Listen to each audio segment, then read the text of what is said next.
नमस्कार, मैं सचिन स्वागत करता हूं आपका आपके अपने चैनल कानून का ज्ञान पर।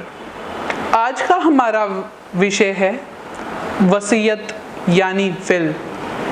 इस विषय के बारे में हमने सुना तो बहुत है, लेकिन जानकारी उससे भी कम है, इसलिए महत्वपूर्ण है, जरूरी है आप इस वीडियो को पूरा देखें और दूसरों के साथ भी शेयर करें ताकि यह महत्वपूर्ण जानकारी सभी के साथ साझा हो सके। अक्सर देखा जाता है कि किसी व्यक्ति की मृत्यु के बाद उसकी प्रॉपर्टी को लेकर बहुत से विवाद खड़े हो जाते हैं, परिवारों में दरारें आ जाती हैं। इसलिए महत्वपूर्ण है कि हर व्यक्ति अपनी विल अपने मरने से पहले लिखे। विल को जानने से पहले यह जरूरी है हम 3 प्रमुख किरदारों के बारे में जान लें। पहला है टेस्टेटर, दूसरा एग्जीक्यूटर और तीसरा है बेनिफिशियरी। टेस्टेटर वह व्यक्ति है जो विल लिख रहा है, यानी जिसकी वह प्रॉपर्टी है। दूसरा एग्जीक्यूटर वह व्यक्ति है जो विल में कहे अनुसार प्रॉपर्टी का बंटवारा करेगा। और लेगेट या कहिए बेनिफिशियरी वह व्यक्ति है जिसको वह प्रॉपर्टी मिलने वाली है। अब जानते हैं विल के बारे में। विल एक ऐसी कानूनी घोषणा है जो व्यक्ति टेस्टेटर करता है अपनी प्रॉपर्टी को लेकर कि उसकी प्रॉपर्टी उसके मृत्यु के बाद कैसे बांटी जाए। यहाँ पर ध्यान देने लायक बात यह है कि जो प्रॉपर्टी है वह उसके मरने के बाद बांटी जाती है। चाहे व्यक्ति ने विल पहले भी बना दी हो, लेकिन जब तक उसकी मृत्यु नहीं हो जाती तब तक विल के अनुसार किसी भी प्रॉपर्टी का बंटवारा नहीं हो सकता है। अब बात करते हैं फॉर्म की, किस फॉर्मेट में लिखा जाएगा। हम अक्सर बात करते हैं कि इस चीज़ का कोई फॉर्म है, कोई फॉर्मेट है, किस तरह से लिखना है।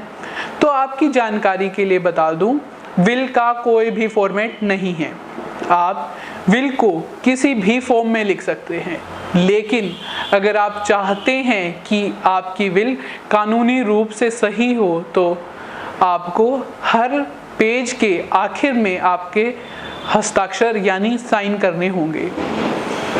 अब जानते हैं विल किस भाषा में लिखी जाएगी। हिंदी में लिखी जाएगी, इंग्लिश में लिखी जाएगी, तो इसमें भी कोई कानूनी रूप से अड़चन नहीं है।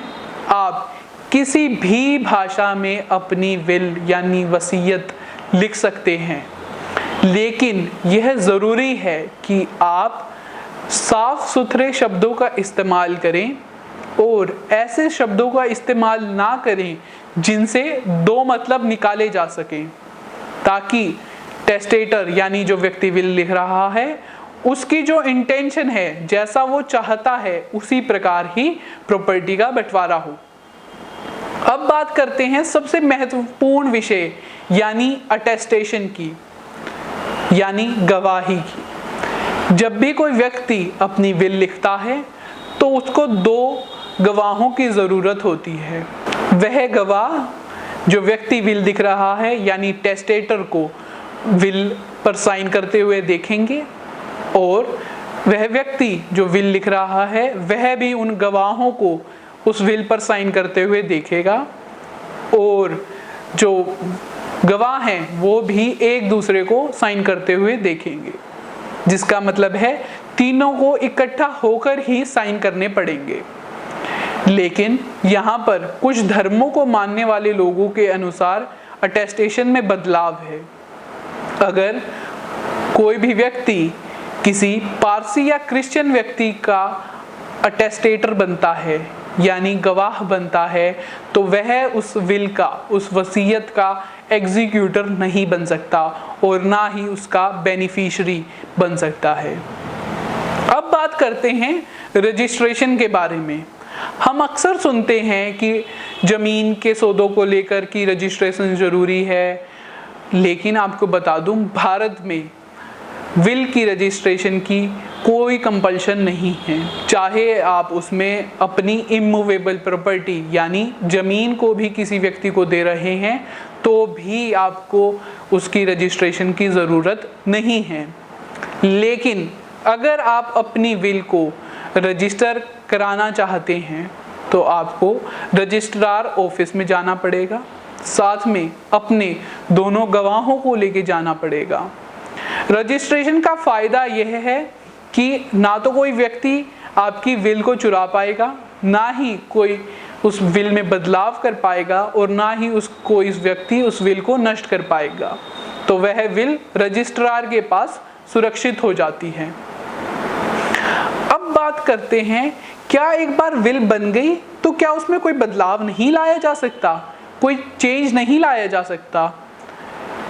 आपको बता दूं, एक बार विल बनने के बाद आप कभी भी उसमें बदलाव लेकर आ सकते हैं। चाहे आप नई विल लिखें या पुरानी विल को नष्ट कर दें या फिर कोडिसिल लिखें। कोडिसिल में आप उन बदलावों को लिखते हैं जो आप अपनी पुरानी विल में चाहते हैं। यहाँ पर ध्यान देने लायक बात यह है कि अगर आपने अपनी पहली विल रजिस्टर करा ली है तो यह आपके लिए ज़रूरी हो जाता है कि आप अपनी दूसरी विल को भी रजिस्टर कराएं, अन्यथा दूसरी विल की मान्यता रद्द हो जाती है। अब तक हमने देखा कि विल क्या है, उसको किस भाषा में लिखा जाएगा, किस फॉर्मेट में लिखा जाएगा, उसकी रजिस्ट्रेशन ज़रूरी है या नहीं। अब बात करते हैं कि कुछ धर्मों को मानने वाले लोगों के अनुसार विल के नियमों में बहुत से बदलाव आ जाते हैं। अगर कोई व्यक्ति हिंदू, बुद्धिस्ट, सिख या जैन अपनी विल लिख रहा है तो उस विल का जो व्यक्ति विटनेस यानी गवाह बनेगा वह व्यक्ति उस विल का बेनिफिशियरी भी बन सकता है। और अगर हिंदू, सिख, जैन और बुद्धिस्ट अपनी विल लिखते हैं, शादी से पहले लिखते हैं, तो शादी के बाद भी उनकी विल कायम रहती है यानी सही मानी जाती है। लेकिन अगर कोई व्यक्ति पारसी या क्रिश्चियन है, वह अपनी विल अपनी शादी से पहले लिख देता है तो शादी के बाद उसकी विल गलत मानी जाती है यानी उसका कोई कानूनी रूप से पालन नहीं किया जाता है। उस व्यक्ति को अपनी विल दोबारा से लिखनी पड़ती है। अब बात करते हैं मुस्लिम व्यक्ति की। अगर मुस्लिम व्यक्ति अपनी विल लिखता है तो वह अपनी प्रॉपर्टी का सिर्फ 1/3 हिस्सा ही यानी 1/3 प्रॉपर्टी ही विल के थ्रू दे सकता है। लेकिन अगर उस मुस्लिम व्यक्ति के बच्चे चाहें तो वह अपने पिता को अलाउ कर सकते हैं कि वह 1/3 अपनी प्रॉपर्टी से ज़्यादा भी दे सकता है। अगर एक मुस्लिम व्यक्ति अपनी विल लिखने के बाद पागल हो जाता है तो उसकी विल कानूनी रूप से मान्य नहीं रहती है। और एक मुस्लिम व्यक्ति अगर अपनी विल लिख देता है तो उसको किसी गवाह यानी अटेस्टेशन की भी ज़रूरत नहीं रहती है। अब कुछ हमारे दर्शकों द्वारा सवाल आए थे, उनको भी जान लेते हैं। पहला सवाल था, क्या हम अपनी पुश्तैनी प्रॉपर्टी भी विल में दे सकते हैं? तो आपको बता दूं, आप अपनी पुश्तैनी प्रॉपर्टी विल में नहीं दे सकते हैं। दूसरा सवाल था कि क्या वकील द्वारा अपनी विल लिखवाना ज़रूरी है? तो इस बात का भी जवाब नहीं है, आप अपनी विल स्वयं लिख सकते हैं। तीसरा सवाल था, क्या एग्जीक्यूटर के तौर पर यानी जो व्यक्ति विल के अनुसार प्रॉपर्टी को बांटेगा उसकी जगह भी क्या वकील को रखना ज़रूरी है? तो इस बात का भी जवाब नहीं है, आप अपनी विल का कोई भी एग्जीक्यूटर रख सकते हैं। लेकिन अगर आप अपनी विल किसी वकील द्वारा बनवाते हैं तो उसमें गलतियों के चांस बहुत कम हो जाते हैं। एक ध्यान देने वाली बात यह है कि आप विल में अपनी सारी प्रॉपर्टी का ब्यौरा दें यानी हर प्रॉपर्टी के बारे में पूर्ण रूप से बताएं ताकि बाद में उसको लेकर कोई भी विवाद ना हो। तो यह था वसीयत यानी विल के बारे में। वीडियो अच्छी लगी तो लाइक करें, दूसरों के साथ शेयर करें, चैनल को सब्सक्राइब करें। धन्यवाद।